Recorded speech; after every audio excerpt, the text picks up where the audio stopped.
Friends, 1073 days of war between Russia and Ukraine, and I am going to update the ground situation for last 2 days and I had made no video yesterday.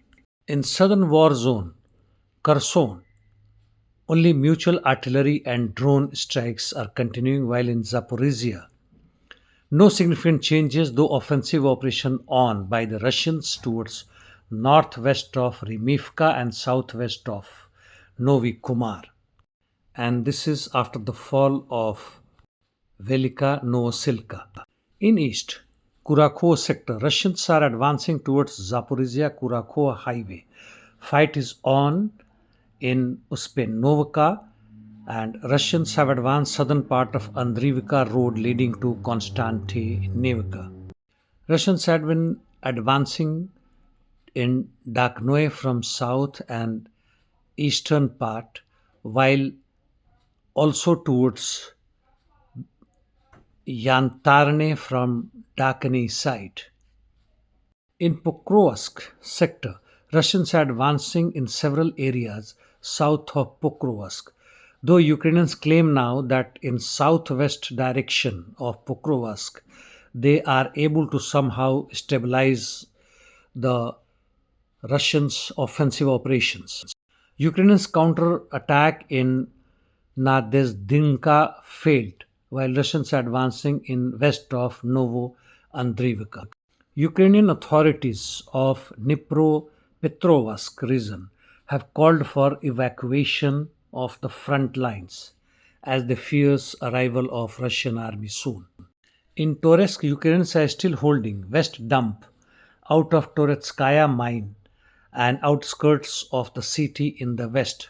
Fight is on in the remaining part of Zabalka. Russians' offensive operation is also on in Sherebinivka, Leonidivka area. In Chasiv sector, Russians made good gains in southern part of Chasiv as per the map of Deep State. In Sivers'k, after a long time, Russians' assault groups have entered into Verkhane Kamenskoye. Coming to northeast Ukraine, in northeast of Kupyansk, Russians now control fully Rikna, Zapadne and Kalinovo. Earlier Russians have taken over Novo Igrovka in Swatovo Krimina direction. North of Kharkiv, Ukrainians regained some lost land in aggregate plant in Volchansk area as per NSW. I correct ISW. Kursk heavy fight is on in various front sectors like in Gogolivka, Goncharovka, Kurilovka, Lebedivka, Malya, Lokanya, Makhnovka, Nikolevka, Nikolsky, Novaya Sorikne, Swerdlikovo, and lastly Charkaskaya Perekhnoe. Russians have advanced north of Suzansky district. Now coming to interdiction missions, Ukrainians have increased their attacks deeper inside Russian territory, like they attacked distribution station of oil pipeline with two missiles in Bryansk, also launched 7 Heimer MLRS towards Kursk. Their UAVs reached Voronezh, Rostov, almost 25 of them, Belgorod and Crimea. Russians are continuing their interdiction missions as earlier. Palestine, Lebanon, Israel, Middle East. In Gaza Strip, Hamas released another 3 Israeli refugees during third phase of hostage released, while Israelis reciprocated too. In Syria, President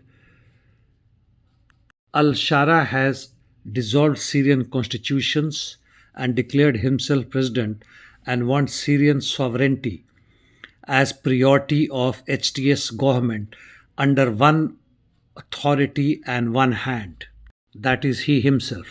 Over SDF and SNA continue engaging along west bank of Euphrates River.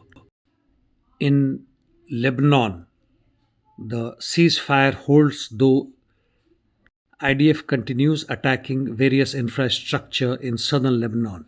Coming to Sudan, the Sudanese armed forces are advancing in Khartoum, while RSF is likely to withdraw up to west of Nile River.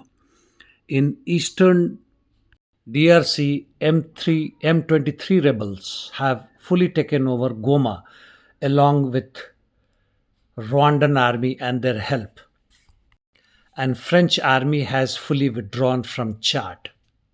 What you see is eruption of fire in Suez, and this seems to be becoming new normal globally, either due bombing, war, or dryness, climate changes, etc. And that brings an end to my talk today, friends. See you tomorrow.